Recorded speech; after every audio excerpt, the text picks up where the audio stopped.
Le goût d'entreprendre. Une émission proposée par Doris Pradal en partenariat avec la Caisse d'épargne, la Banque des entreprises et des professionnels de Midi-Pyrénées.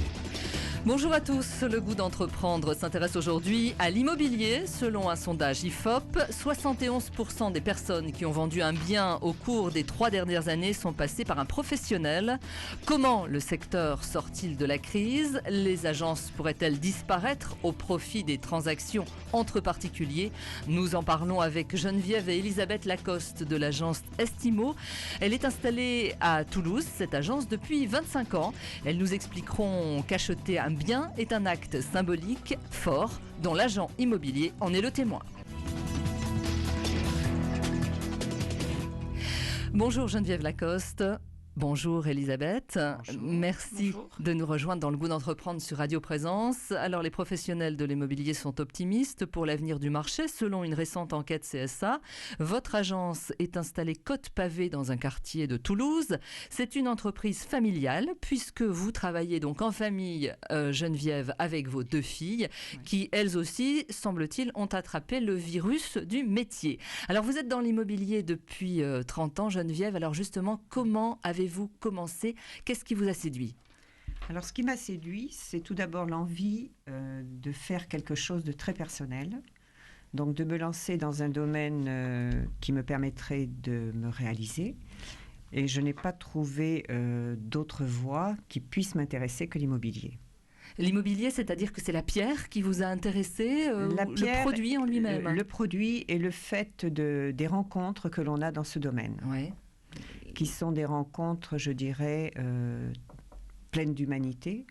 Parce que la recherche d'un bien immobilier, ce n'est pas que la pierre, c'est aussi le fait de créer un lieu de vie. Que l'on soit célibataire, que l'on soit en couple, ou que l'on soit en famille.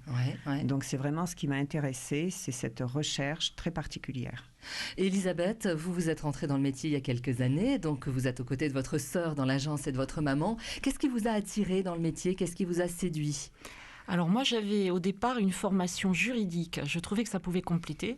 Et à un moment où Geneviève a justement voulu agrandir l'agence et qu'elle me l'a proposé, il me manquait une dimension commerciale que je n'avais pas, mais j'ai appris en travaillant. Moi, ce qui me plaisait, c'était la communication aussi, je dois avouer. La relation humaine, la communication, le fait qu'effectivement on rencontre des demandes très variées. Ça correspond aux gens qui viennent nous voir, qui sont très variés. Et puis, voilà, une sensibilité particulière à l'habitat quand même. Alors, qu'est-ce qu'un bon professionnel de l'immobilier? Ce n'est pas uniquement quelqu'un qui a envie de signer, de recevoir des honoraires et de faire de l'argent, Geneviève. Ah non, pas du tout. La recherche immobilière, ce n'est pas... si on voit l'argent au départ, on ne reste pas longtemps dans ce métier. Je pense que ce qu'il faut voir, c'est plutôt la relation humaine, et c'est même sûrement la relation humaine entre... si vous voulez, on est un intermédiaire, donc on est entre le vendeur et l'acquéreur. Donc il y a énormément de rêves de part et d'autre. Un acquéreur, quand il cherche un bien pour habiter, c'est vraiment quelque chose pour lui d'important. C'est un aboutissement, c'est un rêve, parce qu'il y a énormément de rêves dans une recherche immobilière. Donc nous devons essayer de concrétiser ce rêve, de les aider à l'aboutir. C'est ce qu'on disait, c'est vraiment un métier où la part de sensibilité, relationnelle est vraiment importante. Pourtant, c'est un métier qui n'a pas bonne presse. Alors, on en a beaucoup souffert il y a quelques années parce qu'effectivement, il y avait des agents immobiliers, on disait qu'ils n'étaient pas professionnels. C'est vrai que ça, c'est juridiquement compliqué, un acte d'achat ou de location, les deux. Et aujourd'hui, on en souffre moins. Certaines émissions de télévision nous ont fait du bien parce qu'elles participé d'ailleurs. Absolument. Sur on a M6, fait 2 émissions sur M6, oui, tout à fait. Et c'est vrai que ces émissions, du coup, ont donné une image de l'agent immobilier sympathique, d'une part, mais surtout quand même professionnelle. Et aujourd'hui, pour exercer ce métier, c'est devenu plus professionnel aussi. Mais il y a quelques années, on était assez mal vus parce que je pense que les gens y voyaient peut-être des gens plus fantaisistes qui avaient une relation plus liée à l'argent et pas forcément au fait que vendre, ça peut être parfois dans des situations compliquées et difficiles. C'est pas toujours des situations heureuses. Acheter, en général, c'est un peu différent, mais ça peut être aussi un peu plus compliqué. Donc, il faut avoir quand même une dimension humaine importante. Mais le fait que vous travaillez toutes les trois, avec Geneviève et avec vos filles, aussi, ça c'est un plus pour le client, c'est une création. Je pense, oui, c'est rassurant. Je pense que c'est rassurant parce que y a une pérennité. Il y a la notion de famille aussi. La qui notion est de famille importante. est importante puisque ce que l'on vend, on vend aux familles. Dans le secteur où nous sommes, nous vendons des biens à des familles. Donc le fait qu'une famille soit en face d'eux doit sûrement les rassurer. Pour moi, c'est un cadeau que mes filles travaillent avec moi. Je Vous reconnais, vous entendez bien, hein? ah Jamais oui. de dispute. Au début, il y en a ça eu. a pu arriver. Il y a eu des mises au point au départ quand même, obligatoirement. Mais non, il y a une très bonne harmonie. J'ai la chance que mes filles s'entendent très bien aussi. Ce sont elles qui vont reprendre l'agence Bien après, sûr, lorsque bien sûr. vous partirez. Et puis cela fait en sorte aussi que je n'ai pas du tout envie d'arrêter de travailler parce que pour moi, c'est pas un travail, c'est ma vie. Donc le fait de retrouver mes filles tous les jours, c'est également un cadeau. Je reconnais qu'elles me font un immense cadeau là, en travaillant avec moi. Ah voilà, c'est dit. Nos auditeurs maintenant sont au courant. Est-ce qu'on est génétiquement programmé pour devenir agent immobilier? On finit par se le demander. Peut-être que les petits-enfants prendront la suite. Quand on achète un bien, on n'a pas le droit à l'erreur. Non, je ne crois pas. Je ne crois pas, même j'en suis sûre. Surtout Elisabeth. qu'aujourd'hui, il y a quand même une grande mobilité. On le voit, il y a quand même au niveau professionnel, on ne peut pas se dire qu'on va rester, sauf peut-être dans certains métiers, toute une vie dans une région, dans une ville, dans un métier. Donc on n'a pas le droit à l'erreur parce qu'il faut quand même penser quand on achète. Alors parfois les clients ont du mal à la revente, Oui. malgré tout. Donc vous êtes là, vous, pour les informer. Pour les informer, Oui. parce que c'est un achat pour eux instantané, mais plus tard, ils peuvent être amenés à revendre. Donc, c'est aussi un investissement financier. Il y a les deux aspects. Qu'est-ce qui fait pencher la balance aujourd'hui quand on achète un bien? Alors, votre rôle est capital parce qu'il a un rôle vous avez un rôle de conseil Énorme. et d'accompagnement. Énorme. Vous prenez les clients par la main. Oui. Oui, À partir du moment où vous trouvez le à partir bien. du moment où on trouve le bien jusqu'à l'acte authentique, obligatoirement, on les suit. Bien entendu, cela veut dire intervenir pour des expertises, ça veut dire intervenir si jamais il y avait un litige qui n'arrive pas souvent, mais qui peut arriver entre le sous-seing et l'acte. Ça veut dire aussi faire passer des intermédiaires à leur demande et avec eux, avec les acquéreurs, si les biens ont besoin de travaux. Donc c'est vrai que le travail sur 3-4 mois, il est permanent. Il ne s'arrête pas à un sous-seing privé. Ce n'est pas possible. Les gens ont besoin aussi d'être accompagnés, rassurés. Bien sûr, énormément. Énormément. C'est un investissement à long terme. C'est un investissement qui demande de l'énergie, de l'affectif, de l'argent. Donc effectivement, être rassuré, c'est important.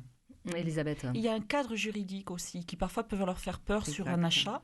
Parce qu'une fois l'aspect visuel, sentimental passé, une vente, c'est quand même un peu compliqué. Les notaires sont là pour faire ce travail-là, mais c'est un langage parfois qui leur est un peu étranger, que nous connaissons de par nos formations. Donc, on les accompagne aussi là-dessus pour les aider à décortiquer, comprendre et se sentir en toute confiance. Mais déjà, quand on est chez le notaire, rien que d'être chez un officier ministériel, en général, ils se sentent déjà un peu plus rassurés. Oui, voilà, c'est ça. Ils signent, en fait. On fait le chèque, là, à ce moment-là. Alors, première étape, on signe. Deuxième étape, on fait le chèque, en effet. Vous êtes une agence indépendante. Vous n'avez jamais cédé à l'appel des grands franchiseurs. Non. Pourquoi? Parce que je suis trop indépendante, peut-être. Parce qu'ensuite, je pense que dans le lieu où nous sommes installés, la franchise n'est pas forcément intéressante, n'est pas forcément une recherche vis-à-vis de nos clients. Et je pense qu'en étant indépendant, une petite structure familiale, on est plus près de nos clients. On connaît peut-être mieux son secteur aussi. Oui. Parce qu'on voit que sur les franchisés, parfois, certaines agences mettent des biens en commun dans le cadre de la franchise et peuvent travailler sur des secteurs complètement différents de la ville et ne connaissent pas forcément. Nous, on a un secteur bien délimité dès le départ. De l'été délimité sur l'agence Estimo, d'où son nom, sur l'Est toulousain, et on le connaît parfaitement. Et je ne serais pas, moi, capable, dans le cadre d'une franchise, de vendre un bien de l'autre côté de Toulouse. Je ne le maîtrise pas, je ne le connais pas. Qu'est-ce qu'il faut pour s'installer comme agent immobilier? Alors, à l'heure actuelle, il faut un bac plus 3. Donc, une licence dans les métiers de l'immobilier. Absolument, en économie, en juridique ou dans l'immobilier. Ensuite, on voit des jeunes qui font des BTS en alternance. Il y a des écoles très spécialisées, alors qu'il y a une trentaine d'années, tout cela n'existait pas. Ce qui fait qu'on voit quand même arriver des jeunes sur le marché qui sont beaucoup plus pointus qu'autrefois, plus respectueux, plus au courant des lois, des forces de vente. Donc, ils ont de la formation également vente, ce qui fait que le métier change à ce niveau-là. Il change beaucoup. Il va changer également dans les années qui viennent, puisque avec la loi donc Allure, la loi pour l'accès au logement et à l'urbanisme, Tout à fait. vous allez être dans l'obligation de vous former chaque année. Chaque année. Alors, il parle de 2 heures, de 2 jours, pardon. Oui, 2 jours par an. Pour l'instant, c'est pas encore tellement fixé. C'est plutôt une mais bonne chose. Moi, je pense que oui, oui, j'en suis Très certaine même. positif, Elisabeth. Parce que tous les cas C'est une très bonne nouvelle, oui, parce Oui. que effectivement, pour être agent immobilier, il y a un cadre au niveau des études. Pour être agent commercial et travailler dans une structure immobilière, il n'y en a pas forcément. On peut avoir un sens commercial inné. Et puis se lancer sans forcément avoir même le baccalauréat. Hein. On peut très bien faire ce métier. Mais du coup, il va peut-être manquer quand même une dimension à un moment donné, une formation. Heureusement, ce métier évolue et il y a un cadre professionnel juridique qui est en développement. Donc, il faut quand même être au courant. Oui, tout à fait. On ne peut pas faire n'importe quoi. Et qui se complique aussi. Et qui se Il faut complique. le dire. Ça se complexifie énormément, hein, ça, c'est vrai. Est-ce que vous avez été déjà confronté à des demandes complètement impossibles, un peu des caprices de stars? Oh, ça nous est arrivé, oui. Ou des choses un peu loufoques et auxquelles vous avez quand même répondu, j'allais dire, en y passant 24 heures sur 24 et puis pour arriver à satisfaire votre client. Ça nous est arrivé, mais dire qu'on arrive à satisfaire si la demande est trop farfelue, non. C'est pas possible. Je crois que c'est Mais c'est une mission, on le prend à cœur. Hein. Oui. On ne lâche pas. En Vous règle ne lâchez générale, pas. Non. on essaie vraiment de trouver, de satisfaire, ou à contrario, de vendre. C'est aussi une mission qu'on nous donne, hein, le bien qu'on nous propose. Ça vous arrive d'accompagner des clients pendant plusieurs années en recherche de biens? Justement, j'étais en train de penser à ce client qui cherchait une maison très particulière. C'est vraiment une maison de rêve. Et on la lui a trouvée au bout de 12 ou 15 ans. 15 ans. 15 ans. Hein. On est tenace. 15 ans. Il a eu la 15 ans. patience, il n'a pas déménagé, il n'a pas changé de ville. Ah non, pas du tout. Et vous aussi, vous avez tenu bon. Oui. On l'a bien écouté au bout de 15 ans. Mais on lui a j'avoue trouvé la qu'après, maison. je l'ai passé à mes filles, ce monsieur.